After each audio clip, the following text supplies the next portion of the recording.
You're listening to the Options Insider Radio Network, the home of the Options Podcast. For more quality options programs, visit theoptionsinsider.com or search for Options Insider Radio Network in your podcast provider of choice. Listeners can also access all of our programming through our mobile app available in the iTunes and Google Play stores. Select programs are also available via live stream at mixlr.com/options-insider.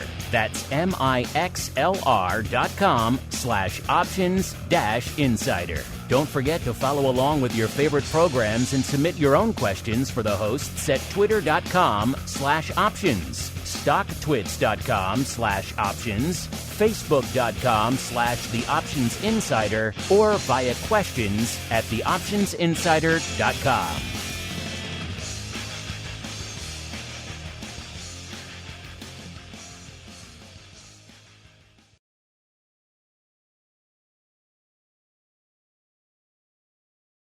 Gold, crude oil, corn, soybeans, and more.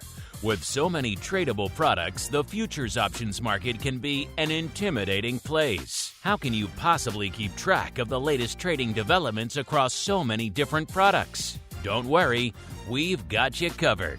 Welcome to This Week in Futures Options, the program designed to help active futures options traders stay on top of this ever-changing marketplace. Each week, we'll break down the top trades, hot products, volatility explosions, and much more. This Week in Futures Options streams live, so be sure to check out our live stream via the Mixlr app. That's MIXLR.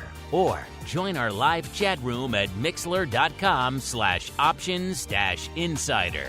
Whether you're an experienced veteran or a newcomer looking to separate the wheat from the lean hogs, This Week in Futures Options has the information you can't find anywhere else. This Week in Futures Options is brought to you by CME Group, the world's leading and most diverse futures and options exchange. For more information and educational resources about futures options at CME Group, visit cmegroup.com/options. This Week in Futures Options is also brought to you by FTSE Russell, a leading global provider of benchmarks, analytics, and data solutions. For more information, please visit ftserussell.com, cboe.com, and cmegroup.com. And now, get ready to break down the latest futures options trading activity. It's time for This Week in Futures Options.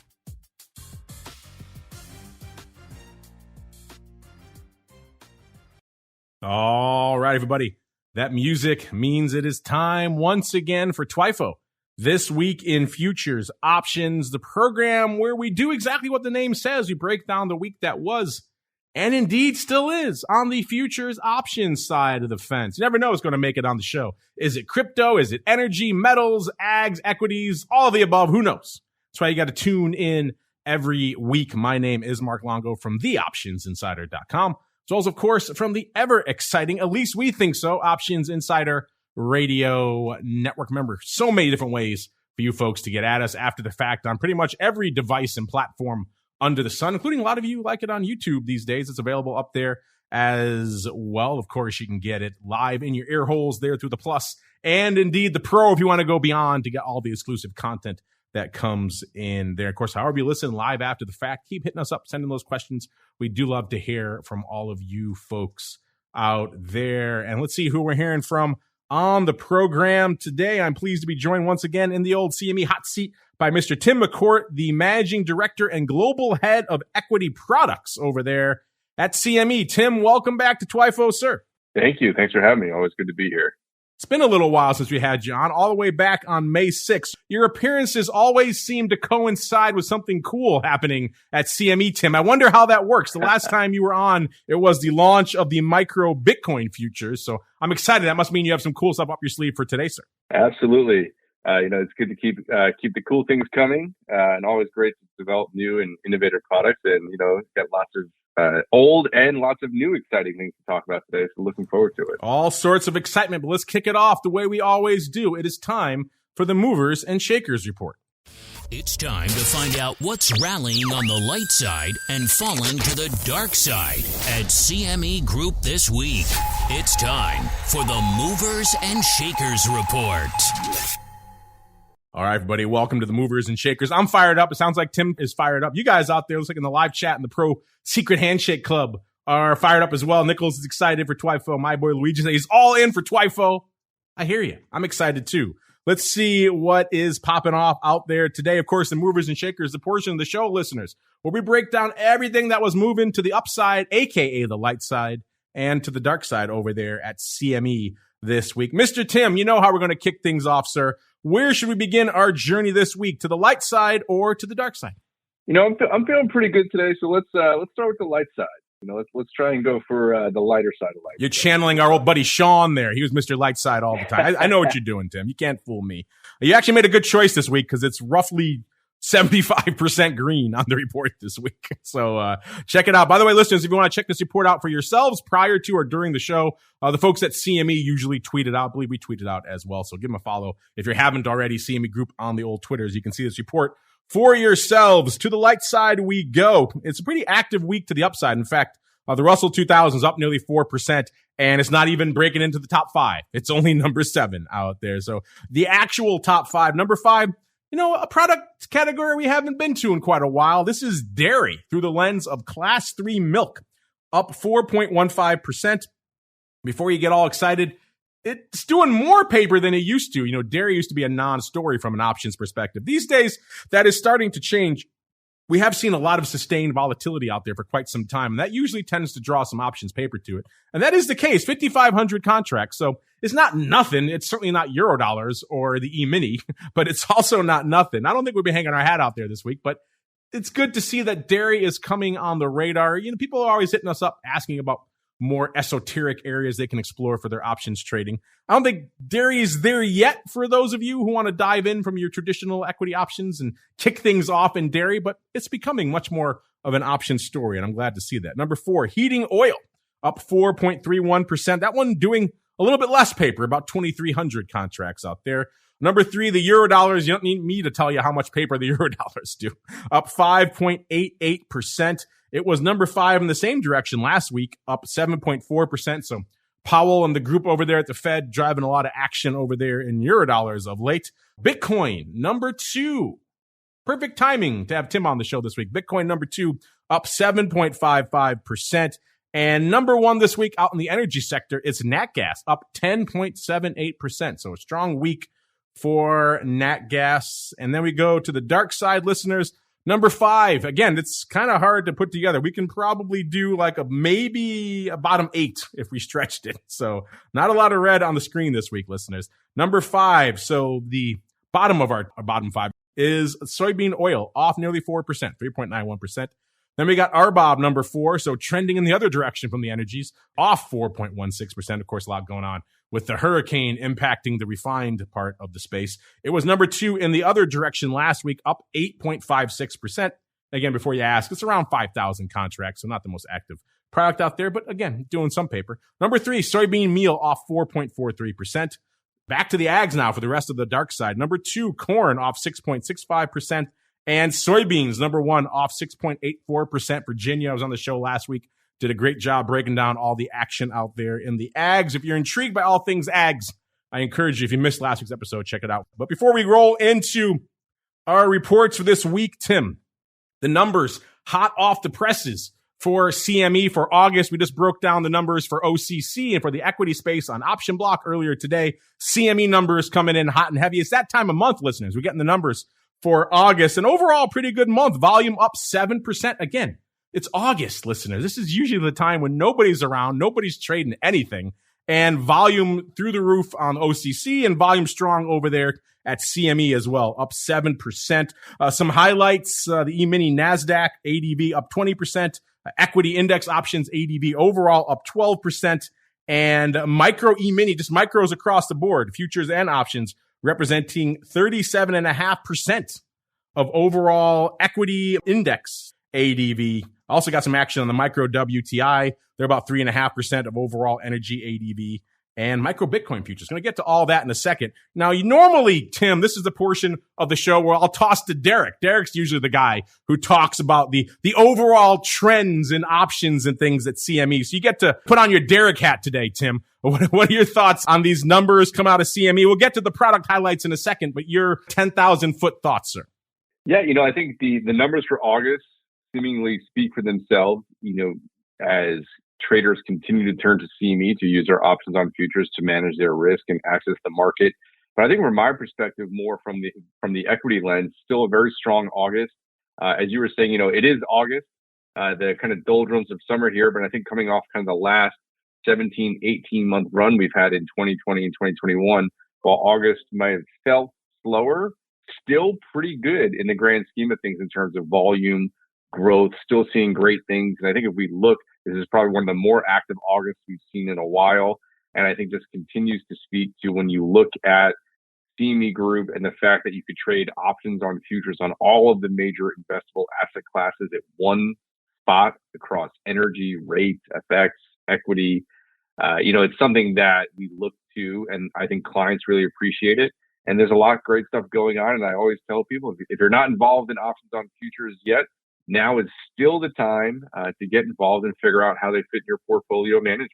Well, speaking of that, looks like we got our listeners. Luigi in the chat just says he just opened a futures account. So, Tim, we're luring people to the dark side as we speak, sir. More papers, more real time, real time, exactly, real time. Exactly. You're seeing the real time impact. But you're right. I'm always amazed when anything goes up in August, let alone these crazy numbers we're seeing now.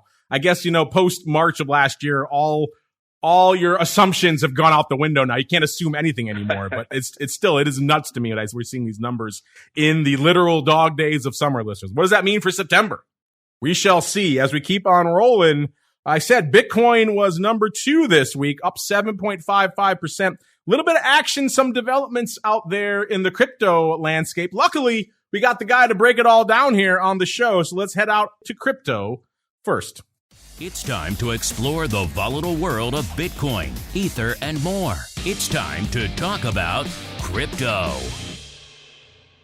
All right, everybody. Welcome to the crypto segment where we do just that. We break down everything going on in the world of crypto. By the way, you guys know where to go to find the reports that we're using throughout the show, cmegroup.com/TWIFO, TWIFO, or /TWIO. Both of those should work. Both of those should get you to the TWIFO report out there. Again, that is all free. You can check it out whenever you want. It's live all week long, not just during the show. So if you want to run your cryptocurrency checkup at 2 a.m. on Saturday, it's there for you. If you want to find the cryptocurrencies, go into the drop down. You'll see ag first. Right below it, cryptocurrencies. So you're off to the races. And speaking of off to the races, Tim, everything small is enormous these days.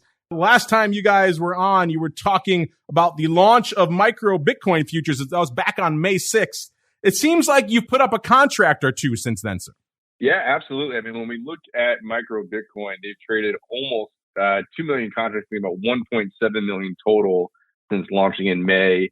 ADV of over 13,000 micro Bitcoin in the month of August. Since launch, we're averaging about 20,000 micro Bitcoin per day. So it remains a very popular contract. And I think this really speaks to when we look at the ability for CME to introduce smaller size, kind of right size contracts for the active traders out there, such that can be more precise in accessing the market, managing their risk. Micros really proved to be a useful tool.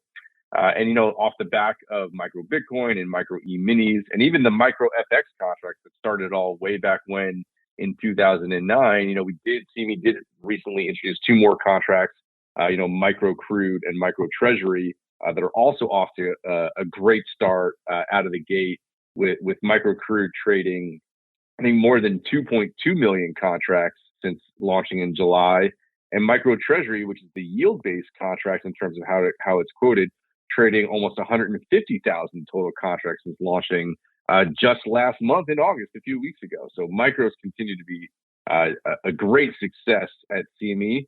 And, since their launch back in 2009, we've traded over 1 billion micro contracts across all the asset classes, where we have about almost 24 or so micro contracts. I mean, that's a huge number. Let that sink in. 1 billion contracts of micros trading at CME since launch. I mean, that's astounding.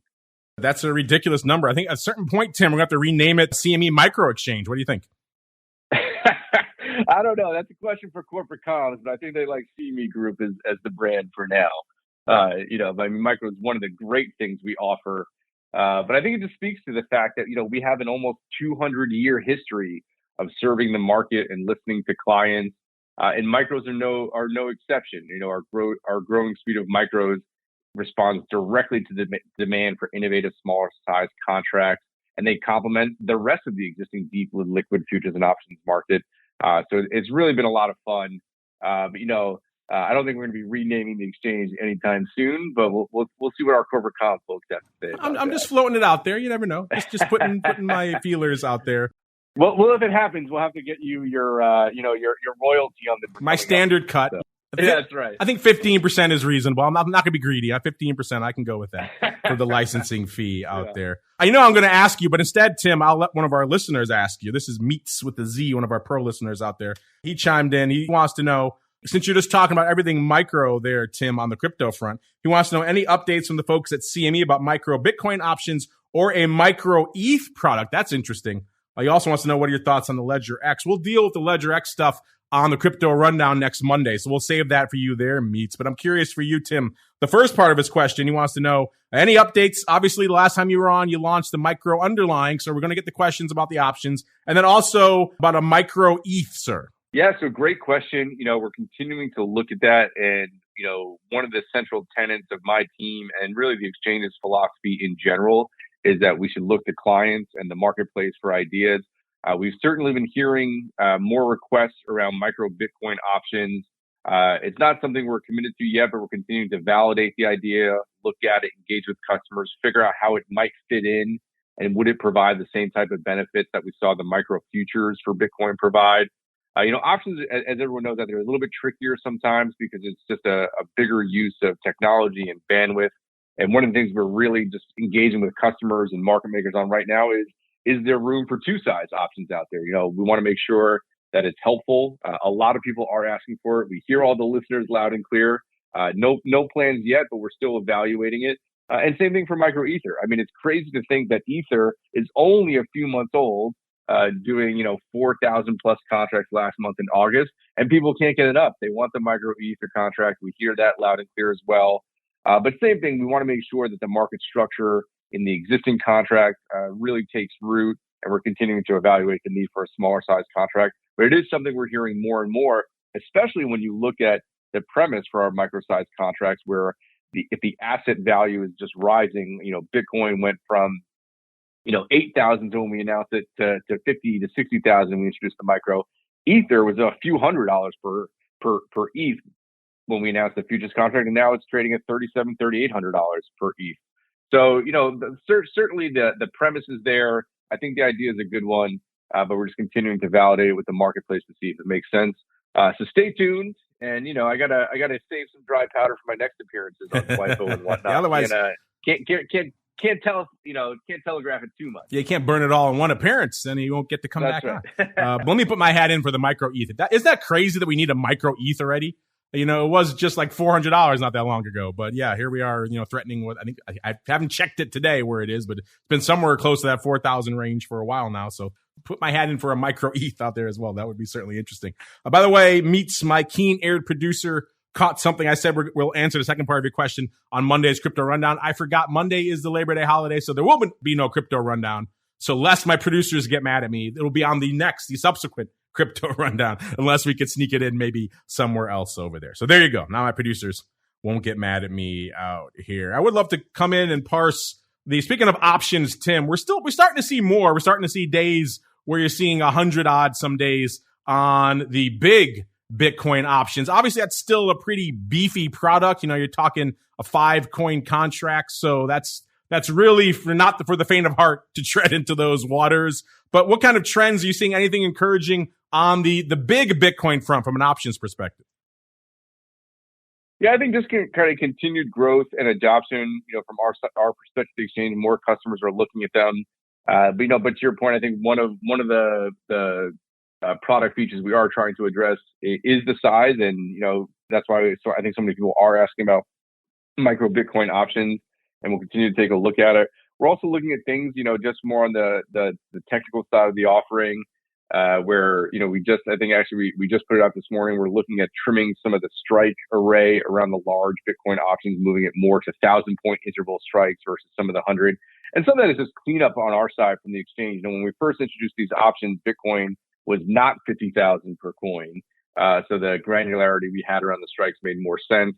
We're looking just to kind of space that out, maybe concentrate some more liquidity provision around the 1,000-point intervals, given the current price of Bitcoin.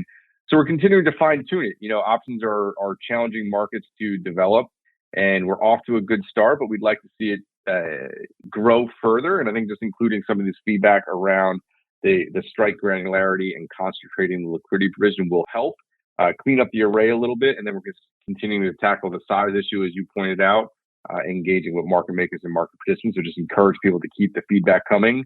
The market and the clients are always right. So we're trying to listen to you guys out there to figure out how we can make this more suitable for your trading needs. But pleased so far with where we've gotten thus far on the Bitcoin options. Well, let's look really quickly at the big Bitcoin options. You guys are always asking us for a volume and a volatility and a skew breakdown. You can go to these for yourselves. Like I said, go to the drop down, the cryptocurrency tab. You can see for yourself exactly what's lighting it up. What paper there is, not a ton, what paper there is, 95% of it coming in that SEP contract. That is, by the way, the Bitcoin coming at showtime at about a 49,405 out there. And if you're wondering vol-wise, again, people had questions. We did that poll recently about what's more volatile, Tesla or VIX or Bitcoin. A lot of you half of you exactly chose Bitcoin. Bitcoin vol coming in right now at about an 83.5. VVIX, you listened to the option block a little while ago. We'll hear it again in a few minutes. Is still north of triple digits. So for all of you who had questions about why VIX could win that one, that's why. And let's see. So 83.5 right now, up about a point.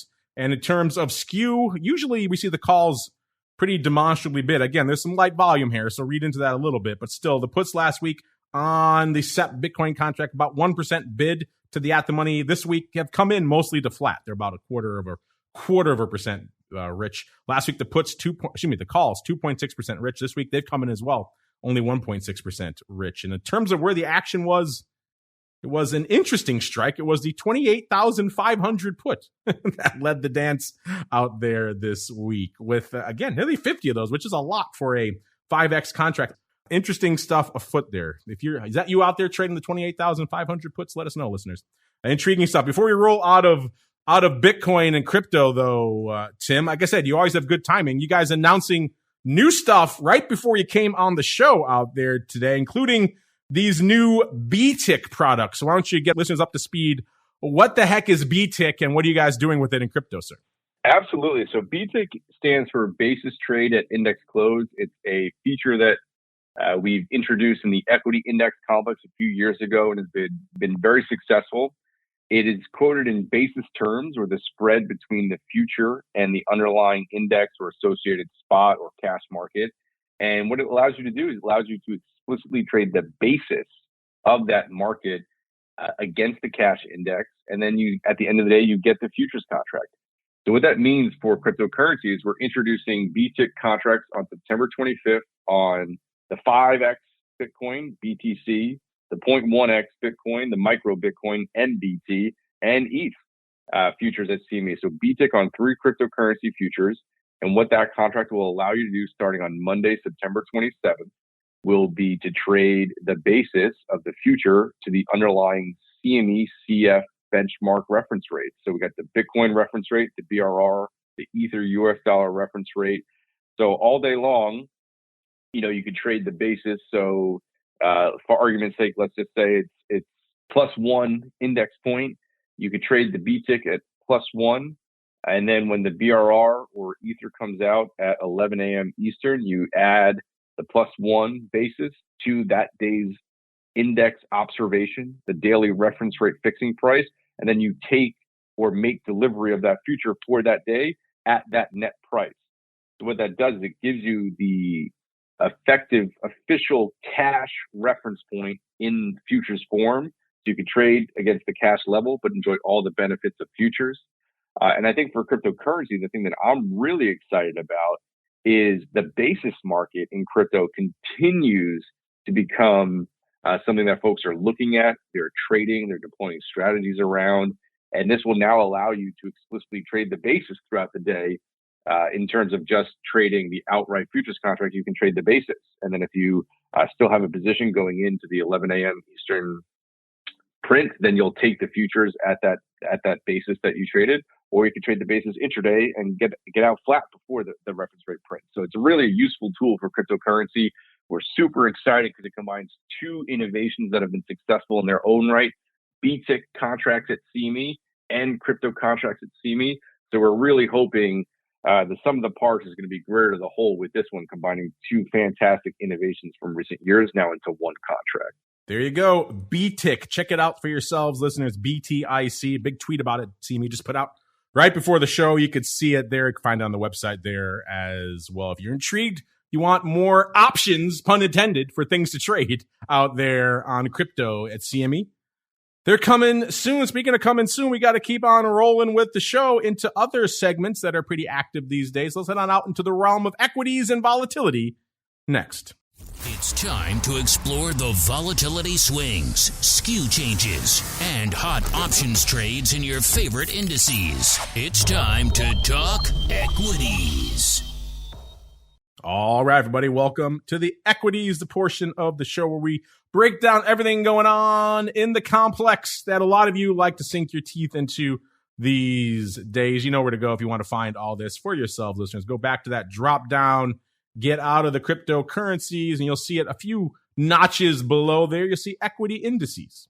And perhaps because Tim's on, we'll dive into his big boy first, which is the S&P E-mini. So go into the ES drop down. By the way, before we get into all that, let's set the table from a vol perspective. It's kind of hard to talk equities without talking the other side of that coin, which is volatility. And a couple of weeks ago, we had RVX, which is the VIX of the Russell 2000, the small cap VIX, hit at about a 30. We thought, is this going to hang out here for a while? We're going to see it trending in the other direction. So far, the answer has been the latter, trending in the other direction. RVX coming into showtime just a tick under the 24 level. That's down about 1.5 points from where it was last week, and obviously down about 6 points from where it was a couple of weeks ago. So small cap vol coming in aggressively, pretty much equity vol across the board ever since Powell last Friday has really been coming in pretty aggressively. The VIX coming into showtime actually getting a little bit back. It was trading at a 15 handle, the VIX cash, earlier this week. Coming into showtime at about a 16.5. It seemed like maybe some of that worm was turning a little bit out there in the broad markets. Looks like it has turned back to the green again today. But Nasdaq, I do believe, dipped into the red ever so briefly today. 16.5 VIX cash when we kicked off the show. That's still down almost 1 2/3 points from this time last week. VVIX, the vol of vol. Remember, I just said Bitcoin vol is at about an 85, listeners. VVIX at about a 105 2/3. That puts it down nearly 9 points from last show, but still in the triple digits. So again, everyone asking about why it's so volatile or why it beat Bitcoin. That's why. And then VOLQ, which is the at-the-money vol of the Nasdaq-100, also the newest tradable vol product over there at CME land, back into about a 16 handle. That's pretty much unched from where it was this time last week. It had been flirting with a 15 handle for a little while there.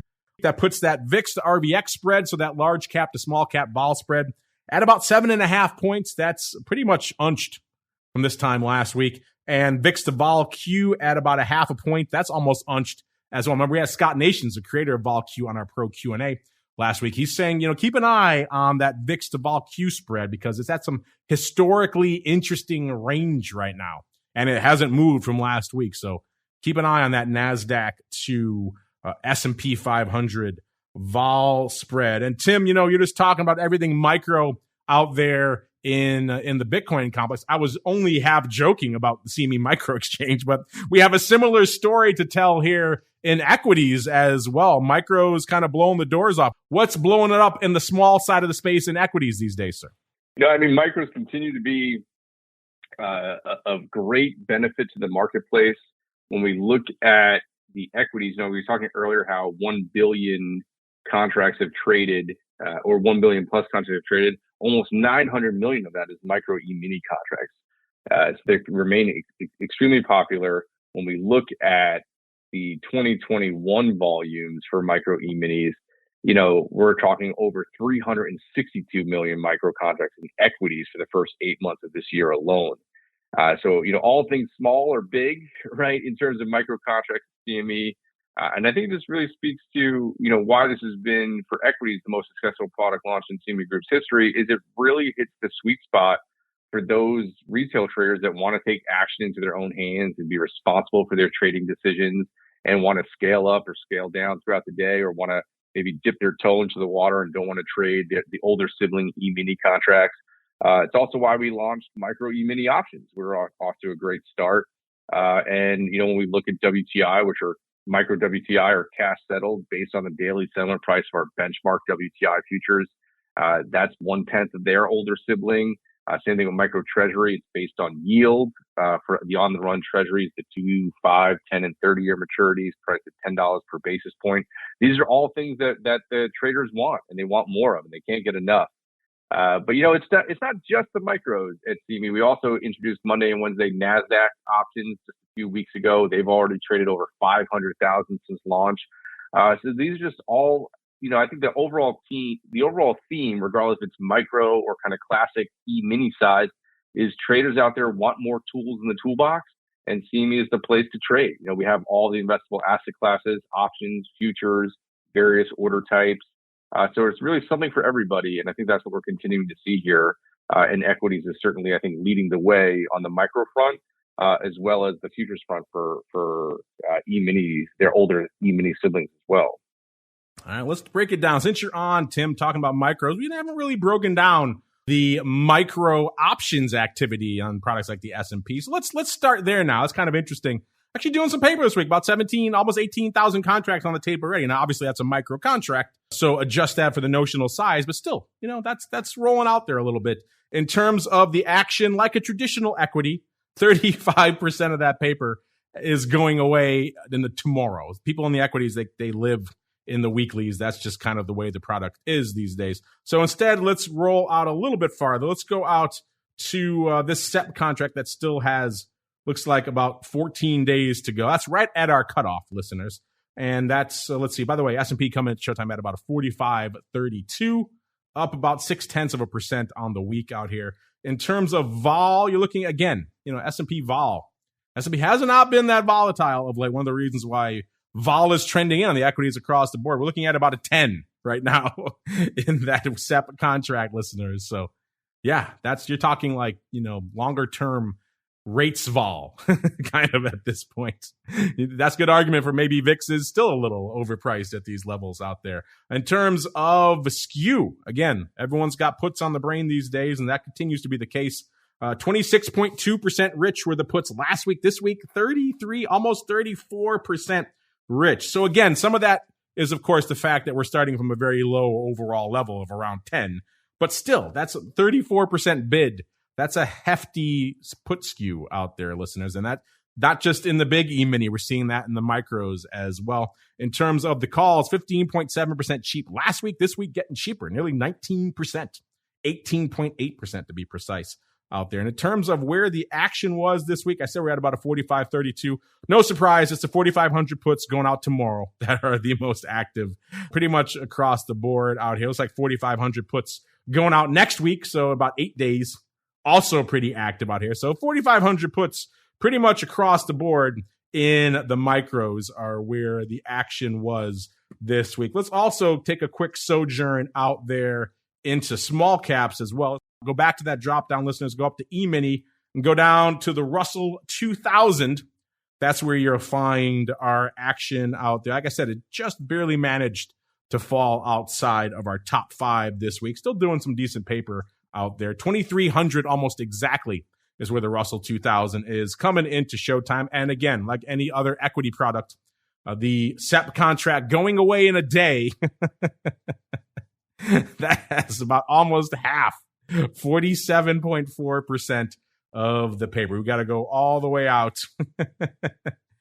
We've got to go all the way out to the contract that's expiring in about 15 days to get a product that did about 20%. So I still did some paper out there. Again, vol-wise, more vol, traditionally just structurally more volatile always in the small cap. So you're talking about a 17.6. That's off about a point this week. But again, compared to a almost 10, small caps still looking more volatile out there, which probably is one of the accounts for why so many people are paying attention to them these days. If you're looking for equity volatility, that's one of the places you kind of have to look by default. In terms of skew, last week the puts were 13.5% bid. This week, getting more bid, 18.4%. So catching almost 5-point swing out there on the puts. The calls last week, 9.2% cheap. This week, nearly 13% cheap, 12.9% to be precise. So puts getting bid up, calls getting offered. That's kind of what we've been seeing across the board. In the equities, I said we're at about a 2,300 exactly. No surprise then that it was 2280 calls going out tomorrow, leading the dance, pretty active throughout the week. We go a little bit farther out to the contract expiring in about 2 weeks. Again, people are always asking about small delta calls. We didn't quite see those. We saw at the monies actually again, 2300s be leading the dance out here in the 2 week to go contract. We saw a little bit smaller delta stuff, 2500s going out at the end of month SEP contract. That did a little bit of paper. We don't see a ton of what we usually see, which are the far out of the money puts. Not a lot of those this week. It looks like 2190 puts and closer puts are kind of where the action is there this week. So a little bit of a breakdown of everything going on out there in small cap land. I'll let you, Tim, as our guest. We kind of touched on equities. We touched on crypto, your two bailiwicks out there. We got a little bit of time before we bring on the listeners. What other products would you like to discuss on the show this week, sir? Oh, I don't know. It's always tough. I mean, I like to say equities and crypto are my favorite, but there are some other things out there. Mark, I'm going to say whatever you want to go. I'm flexible here in the hot seat. You're the captain. I'm the co-pilot. So wherever you want to go, let's go for it. Dealer's choice. Well, our dark side, as limited as it is, there isn't a lot of dark side this week. But what dark side there is, listeners, is pretty much all ags all the time. Soybeans, corn, soybean meal, and soybean oil. 4 of the bottom 5. So just in honor of our guest last week, Virginia, I think we have to hang our hats out there next. It's time to get our hands dirty exploring the latest options, trades, and trends in corn, wheat, soybeans, and more. It's time to talk ags. All right, welcome to the world of ags. Like the man said, this is where we get our hands dirty. The number one dark side mover this week was soybeans, off nearly 7%. So we're going to hang our hat out there next, listeners. In terms of action, where you can find this, again, it's all alphabetical here, so agriculture is the top of the drop downs there. Then go over to grains and oil seeds, and then go down to soybeans. And you can find this for yourselves. In terms of where we are right now, 1282.25 on that front future. That's off 41 points exactly, or 3.1% on the week. And unlike the equities, exactly 50% of the paper went up in the November contract that looks like about almost exactly 50 days to go. So again, ags kind of move to the beat of their own drummer. They don't just all hang out in the weeklies the way the equities do these days, which makes them a little bit more interesting to parse because you never know what you're going to get out there. Equities, I can know with a great degree of certainty that at least probably a third of the paper is going to be in some weekly that's going away tomorrow. So a little bit of a different story out here in the ags. And in terms of, 50% coming in the November contract out here. By the way, if you're wondering, since the beginning of this week, soybeans off 3.1% or 41 handles here. So again, a lot of that sell off this week, and then a good chunk also happening after our show last week, which brings it to the close to 7% to the dark side, which puts it at the top of our dark side movers for this week. We have to go out though to the October contract again. That has about almost 50 days to go. The vol out there, again, everyone who's kind of wringing their hands about equity vol, S&P vol is at about a 10. Small cap vol at about a 17.5. You say you need a little more? Well, soybeans may have you covered. 21.5 on the November contract, up about 1.5 points this week. So getting a little bit more juice this week in terms of the skew. The puts last week, 1.8% cheap. This week, nearly 4% cheap. 10.8% rich were the calls. Last week, calls coming in this week down to 5.5% bid. And in terms of the most active contract, what were you folks trading out here? I said we're at about a 1282 coming into showtime. It was the 1200 even puts trading pretty actively out here in November all week long, doing a total of about 10,000. By the way, if you're wondering how much paper the soybeans do, about exactly 200,000 contracts on the tape this week, listeners. And of that, about 10,000 coming on these 1200 puts.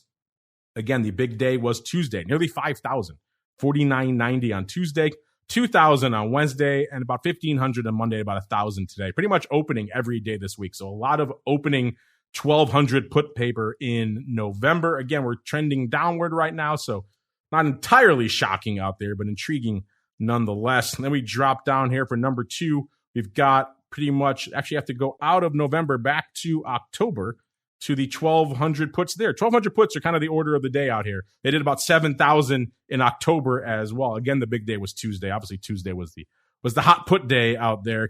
Again, with about 3,600 on Tuesday, 2,000 on Wednesday, and about 1,000 on Monday, about 500 today. Again, opening most days this week as well. So a lot of folks opening on 1,200 puts. Again, we're trending closer to that strike, so not entirely surprising. Then we go back here really quickly for number 3 to the November contract. We have 6,300 of the 1,300 puts. So those are actually in the money puts now, pretty active. Those are mostly closing throughout the week. The big weekday was obviously Tuesday there as well. 1,800 going up today, though, so no slouch today.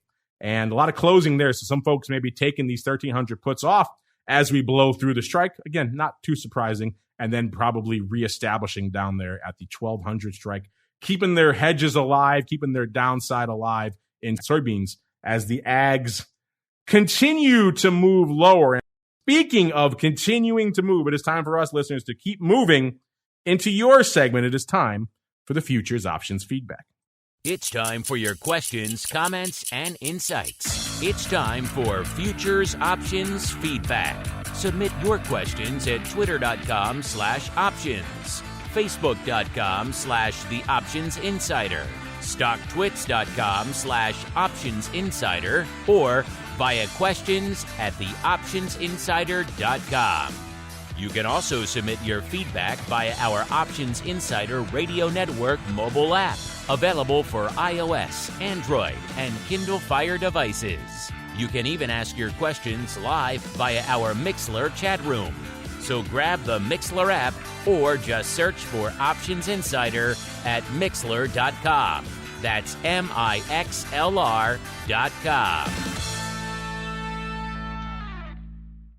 All right, everybody, welcome to your feedback, the portion of the show where you guys ask us questions. We also turn the spotlight back on you.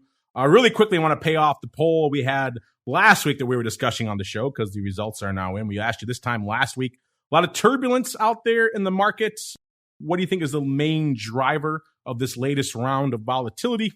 Gave you 4 choices: the Delta variant, Afghanistan, Fed tapering concerns, or market valuation concerns. Well, again, the results are now in. And we had almost 55%, 54.9% of you saying the Fed, followed by about 20% for the Delta variant, 14% almost for market valuation concerns, and about 12% for Afghanistan. This week, the question of the week is an intriguing one, if I do say so myself. Just a simple one, but also opens up to a lot of speculation and interesting discussion.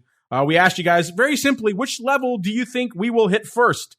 S&P of 4750, Bitcoin of 60,000, VIX of 13, or a gold of 2,000. Mr. Tim, if you want to weigh in with your choice, have at it. But more importantly, what do you think our audience is voting for right now, sir? Which of these product levels do they think we will hit first? Oh, I don't know. I think my reaction, Bitcoin 60,000, I think is going to take it this week. I got a feeling. I don't know if they're going to be right, but I feel like that's the direction. I think that's where the crowd's going to take. Well, certainly is a lot closer this week than it was this time last week.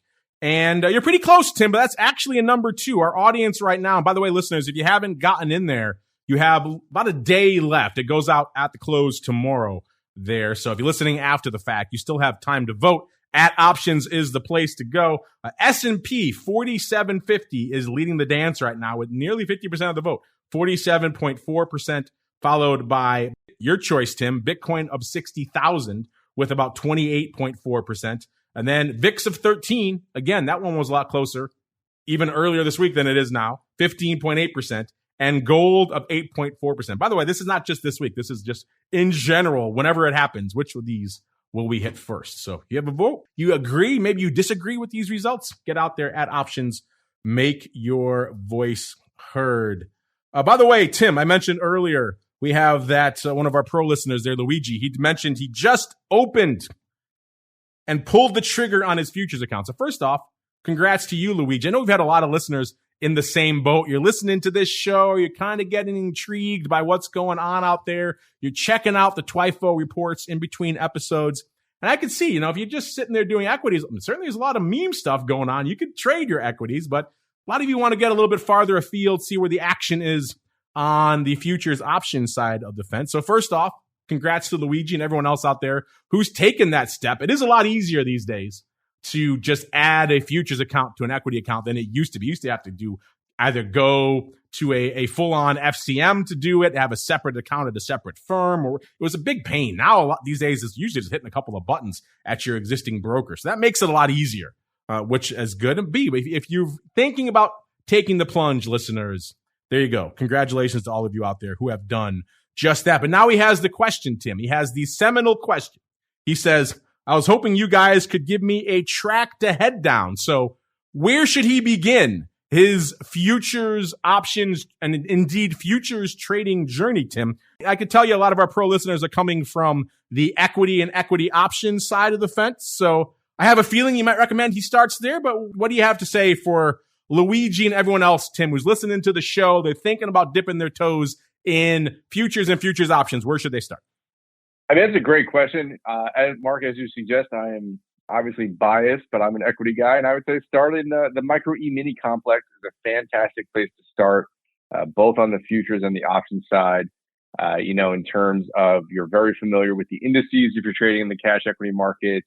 If you're already trading options on the other side of the fence in the cash side, whether it's ETF, single stock, or index options, very similar. And I think, I'll dare say it even better on the future side at CME with respect to being able to trade the futures and the options on futures alongside each other in terms of deploying hedge strategies as well as outright strategies. So I would say, start there. It's what you're familiar with. They're also hyper liquid, lots of great ways to get involved. And I think the other thing I'll say is it's not even just where to start with respect to trading. But we always like to remind listeners as you're starting your journey, whether you're thinking about opening the account or if you open the account, just like the listener Mark was describing, is education is key. There's never been more free education resources on the markets available at cmegroup.com. Anyone entertaining get involved in the market needs to be educated, needs to understand the risks, do your own homework. And we play an important role, and I think an outsized role in that, where we invest a lot in educational tools and resources and programs. And I would just really encourage everyone to check out those educational tools and resources. And when you're ready to take that first step and trade the products, I would just really recommend people to check out the micro E-mini contracts. I think that is the place to start, given their success to date and the liquidity they offer, as well as the familiarity. Everyone's very familiar with the equity market. I can't argue with that. If you're coming from the equity side of the fence anyway, it's a no-brainer. Start in the equities. In particular, they have so many micros now. You don't have to worry about size anymore. We just broke down all the action on the S&P micro, so there is volume and liquidity to be found there, listeners. So yeah, if you're dipping your toes in the futures and futures options waters and you're coming from the equity markets already, it's a no-brainer. Start with the micros out there on, let's say, whatever index you like. If you like the S&P, that's the one we just broke down today. That's probably a good starting point for most of you out there. He also follows up, and I was thinking of heading into commodities as well. Maybe currencies. Do not start in the currencies, Luigi. Build to that. Start with the things you're familiar with. The currencies, very specific order flow out there. Not a lot of volume, not a lot of volatility. You get outside, as our other people in the chat have told you, once you get outside, the Euro USD and Pound USD, not a heck of a lot of paper to be found out there. So it's kind of, some appointment trading. You don't want to get stuck in that. Take your time, build to that. People always ask, what is something beyond the equities I should look at? And we've said it before, WTI has shape right now that is very similar from a skew perspective to what's going on in the equities. So you wouldn't be that lost from an overall skew position. We're seeing the puts bid, the calls offered. Vol a little bit more out there. You're in the 30s out there in WTI. So you get a little bit more bang for your buck out there. And it also is pretty liquid. And it's a product a lot of you tend to follow anyway. So it's not quite as esoteric as, let's say, a Euro USD. We have a lot of other things, a lot of other moving pieces that drive those ratios out there. And then we had Virginia on the show last week. I mean, I would probably take a little while to get acclimated to them. But once you understand the commodities space a little bit better, corn is very liquid. And, it does a lot of paper, and it has a skew that, again, the ag skew is going to be a little bit different than in the equities. So just bear that in mind. But if you're looking for products that have volatility and paper to them, then I would probably start obviously in the equities, but then probably energy. And then if you get comfortable with that, then you could probably maybe expand to like a corn or something like that, where you have liquidity, you have volume, everything else that you need out there. We're running up against it here, Tim. We got more listeners in the chat who want to get at you, including, who is that? Nichols. He wants to know, Tim, any altcoin on your radar right now? So I guess you can take it a couple of ways. You could take it from your CME product hat of, maybe here's some things out there that are interesting that we're keeping an eye on at CME. Maybe down the road, someday we can maybe do something with it. Or maybe even from your personal perspective, as you're watching these markets, these are the altcoin that are maybe just intriguing to you. So you can answer it however you want, Tim. Yeah, it's a great question. I would say right now at CME, we're focused on Bitcoin and Ether. The altcoin space is always interesting, intriguing, lots of, I think, interesting projects and assets coming online. But in terms of where we're focused on the institutional grade offering, as well as the regulatory front, we have a lot of certainty around Bitcoin and Ether. A lot of the altcoins don't have certainty with respect to who, is it a CFTC based futures product, security? There's lots of questions around what are they still. So until some of that gets answered, it's hard for us to bring product without that regulatory certainty. Where the CFTC has cleanly said that Bitcoin and Ether are a commodity in their jurisdiction. So we'll have to wait for some clarity, but I think lots of interesting things, lots of innovative spaces.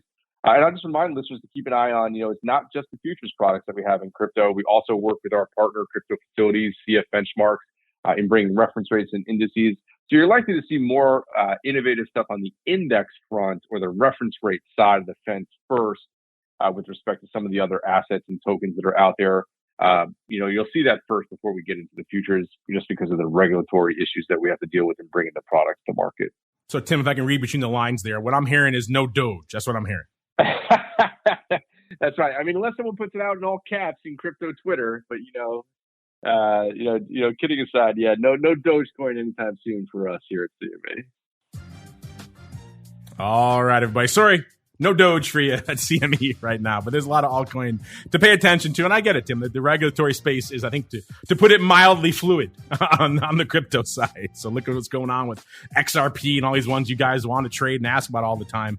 Very fluid out there. So interesting space, certainly one to watch. Unfortunately, that music means we've come to the end of another excellent sojourn through the world of futures options. By the way, I got to say, I love seeing you guys over there in the pro chat, helping each other. That's fantastic, giving you ideas for what to trade and where things are more liquid. I love that. So if you haven't checked it out yet, listeners, you're missing out on a pretty cool secret club over there, theoptionsinsider.com/pro. Get in there. It's not just me and the guests talking. You guys are all helping each other out, which we love to see. theoptionsinsider.com/pro. Just gave away a new pro trading crate this morning to one of our pro listeners. So we love doing that stuff. Check it out. And of course, you can get in there and join the conversation, which is always fun. And Mr. Tim, if they have more questions about what's cooking in the land of equities or indeed crypto, maybe they want to reach out to you guys, or maybe they just want to learn more, where should they go? What should they do, Tim? Always a great question. I wanted to send everyone the best resource is our website, cmegroup.com. Tons of educational resources, tons of information. Also follow CME Group on Twitter at CME Group. We also have the Active Trader handle at CME Group, at Active Trader CME. So lots of things to look at, lots of great resources, and you can just reach out to myself, reach out to the team, get in touch with us through the website. Always happy to help, but the website's a great place to start, cmegroup.com for sure. Kind of hard to go wrong with cmegroup.com. And of course, while you're there, cmegroup.com/TWIFO. TWIFO is the place to go to get our reports. And of course, you know where to go to get all the latest data on all things small cap, the analysis, the volatility, the different sectors within. They have that cool COVID-19 impact hub that's got just tons of information about how COVID-19 is impacting the equity space and a whole bunch more. FTSE Russell, FTSE Russell.com is the place to go for that. Give them a follow on the old Twitters while you're at it. At FTSE Russell is the place to go for all the data they're tweeting out in between episodes of this show. And of course, that's it for us today, but we'll be back again tomorrow noon Central, 1 p.m. Eastern for volatility views. Then back again for everybody in the Secret Club, 2 p.m. Central, 3 p.m. Eastern for options oddities. Then we have a new week on our hands. Of course, a shortened holiday week, so no shows on Monday. But we're back again next Thursday for another episode of TWIFO. We'll see you then. This Week in Futures Options is brought to you by CME Group, the world's leading and most diverse futures and options exchange. CME Group's markets help individuals and businesses around the world manage risks and seize opportunities. CME Group offers the deepest and most liquid options on futures across all asset classes, including interest rates, equity indexes, foreign exchange, energy, agriculture, and metals. For more information and educational resources about futures options at CME Group, visit cmegroup.com/options. This Week in Futures Options is also brought to you by FTSE Russell, a leading global provider of benchmarks, analytics, and data solutions. Investors in the U.S. and around the world are using FTSE Russell indexes to benchmark their investment performance and create investment funds, ETFs, structured products, and index-based derivatives. Many Options Insider Radio Network listeners will be familiar with the Russell 2000 Index. Russell 2000 futures and options are currently trading on the Chicago Board Options Exchange and CME Group. For more information, please visit ftserussell.com, cboe.com, and cmegroup.com. This broadcast is intended for informational and educational purposes only and does not constitute trading advice or the solicitation of purchases or sale of any futures or options. The rulebook of the applicable exchange should be consulted as the authoritative source on all current contract specifications.